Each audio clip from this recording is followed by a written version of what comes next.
Oi pessoal, tudo bem com vocês? Sou o Daniel, sejam todos bem-vindos ao meu canal. No vídeo de hoje eu vou estar falando um pouquinho aí sobre o documentário da Kylie, que saiu aí ontem na Netflix. Esse documentário está sendo muito aclamado por público e crítica, e eu como fã, vou trazer minha opinião e falar um pouco sobre as minhas percepções do documentário. Se vocês gostam desse assunto, se gostam de Kylie, gostaram do documentário, comenta aqui embaixo o que vocês acharam. Faltou alguma coisa? Gostou de algum tópico abordado? Quero saber pra gente trocar uma ideia maneira aí, tá? E também não se esquece do like, não se esquece de se inscrever para ajudar o canal a continuar crescendo, tá? Então, gente, sem mais enrolações, bora lá falar um pouco sobre o documentário Kylie. Não é segredo para ninguém que a Kylie era sempre uma artista muito galera, sempre muito da paz, nunca estava envolvida em treta, sempre estava ali muito numa vibe bem confortável, bem bacana, né? Mas o que a gente percebeu nesse documentário que por trás de toda a pacificidade que ela tinha, toda a forma leve e juvenil que ela sempre demonstrou ter e ser, tinha muitas lágrimas por conta das críticas que a consideravam imatura lá no começo, reclamavam da sua voz, da sua postura galerona. Então ela sempre sofreu muito com essa pressão da mídia, né? Afinal de contas, quando a Kylie começou, lá na década de 80, ela veio das telonas, né? Ela era uma atriz que virou cantora. Então trouxe uma pressão muito diferente. Ela estava num meio onde as pessoas criticavam muito ela, né? No começo era muito legal, só que de repente começaram a surgir muitas críticas. E isso é muito demonstrado, é muito mostrado logo no primeiro capítulo. As palavras agressivas, as formas, né, pejorativas que tratavam ela. Então no começo ela ficava um pouco desconfortável, falando sobre intimidade, sobre corpo, sobre imagem. E nos primeiros dois álbuns ali a gente sabe que a Kylie ela era mais tranquilona, né? Então mostra essa fragilidade da pressão dela através de gravações particulares, muitas gravações, gente, muita coisa particular da Kylie foi mostrada. Eu achei que isso trouxe uma profundidade para a pessoa física, né? Para Kylie Minogue muito grande.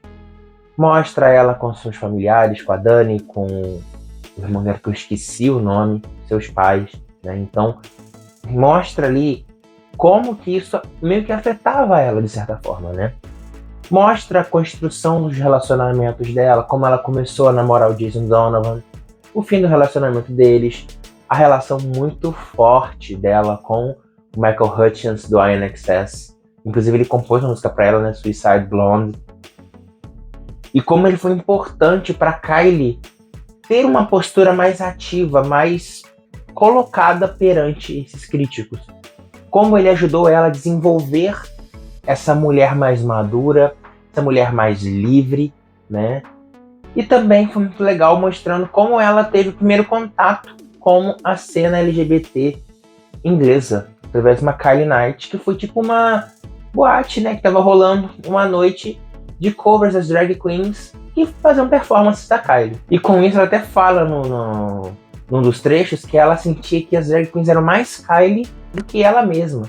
Então ela começou a perceber e nutrir um carinho maior pelos seus fãs gays, né? Pelo público LGBT em geral. Então aquilo ali começou a mostrar para ela uma outra percepção, como ela seria muito agradada, né? Envolvida por aquele público, né? Na época ela não tinha essa dimensão, então ela começou a ter essa dimensão e aí aquelas coisas foram abraçando. E um dos momentos que eu acho que são muito importantes para o desenvolvimento dela como artista, que é a minha era favorita, que é a era indie, e ele mostra a relação dela com Nick Cave, com quem ela fez um feat chamado Where the Wild Roses Grow. Desculpa, Where the Wild Roses Grow. Desculpa pelo erro. E esse feat foi muito importante para ela em relação a tudo o que aconteceu, né? Porque ali ela começa a ter uma maturidade maior, né? Ela começa a entender mais a sua voz, a sua postura. E também é visto em vários momentos cenas dela no estúdio gravando. Logo no começo, eu esqueci de comentar, quando ela faz o contrato com a PWAL, contando como que foi a chegada dela e tal. Tem uma demo de I Should Be So Lucky, também tem a demo de Confide in Me, que eu me emocionei pra caramba, que é a minha música favorita dela. Então a gente tem momentos muito importantes e muito particulares, como ela entendendo o processo criativo de composição, ela falando de suas primeiras composições. Então, o documentário, para quem estiver interessado e não tiver assistido ainda, ele vai abordar muito mais a construção da artista e a manutenção do legado do que eras específicas em si, né?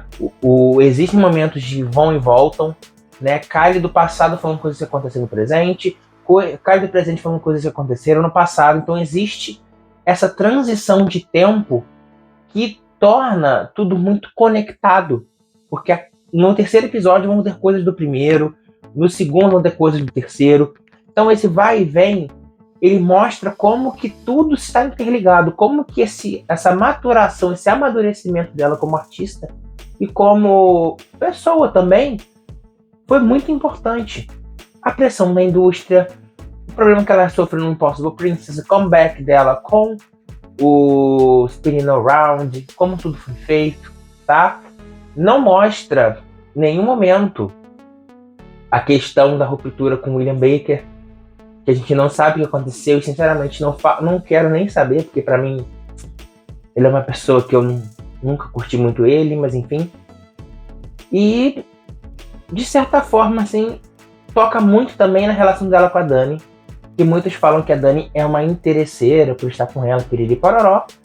Só que a gente percebe que a Dani sempre foi o braço direito da Kylie. A Dani sempre defendeu muito a irmã, né? E também quando toca na questão do câncer que ela teve em 2005, do Glastonbury, tudo aquilo, a pressão que a mídia fez em cima dela, questões de saúde que ela teve, que ela apresentou, quando ela cortou o cabelo a primeira vez, quando ela raspou. Todo esse procedimento, todo esse processo está mostrado de uma forma muito mais forte, muito mais marcante do que no White Diamond, né? Inclusive tem cenas, né, do Showgirl em alta qualidade que eu tô muito curioso para ver se ela vai liberar pra gente, porque eu acho que é um show que merecia sim um upscale pra gente poder assistir, né? Então tem muitas coisas nesse documentário que são legais.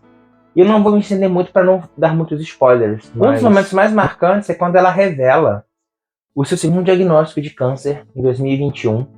E com ele ela compôs a faixa Story, que fecha o álbum Tension, tá? E eu aqui lendo, né, despretensiosamente, os créditos do álbum, tá?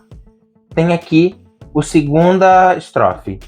Para aqueles que estiveram muito próximos a mim, ao meu lado ou nunca tão distante durante a feitura desse álbum, muito obrigado pelo seu amor, suporte e coragem. Ou seja, esse álbum ele tem o mesmo peso emocional do que o X, tá? Nós temos aqui No More Rain, que ela fala, né, ela recita e chora muito quando ela lembra, porque No More Rain foi a vitória dela aqui no X. E nós temos aqui ela escrevendo sobre essa história, sobre esse segredo em Story, que é uma música muito bonita e que eu acho que seria muito legal se essa música viralizasse, porque ela é uma música muito bonita e muito agradável de ouvir. Então assim, gente, se vocês quiserem, né, saber mais detalhes e tal, eu vou estar marcando algumas lives especiais com amigos, tá? Para falar sobre o documentário, para falar também sobre a Attention Tour e o documentário da Attention Tour que sai no dia 27. Então, assim, vão ter muitos conteúdos sobre Kylie ainda aqui no canal. E vocês sabem que ela é minha artista favorita, então em breve também teremos unboxings, curiosidades da minha coleção para vocês, tá bom? Meu nome é Daniel, vou ficando por aqui. Muito obrigado pela sua atenção, muito obrigado pelo seu carinho. Um beijo grande no coração. Se cuidem que eu fui. Tchau!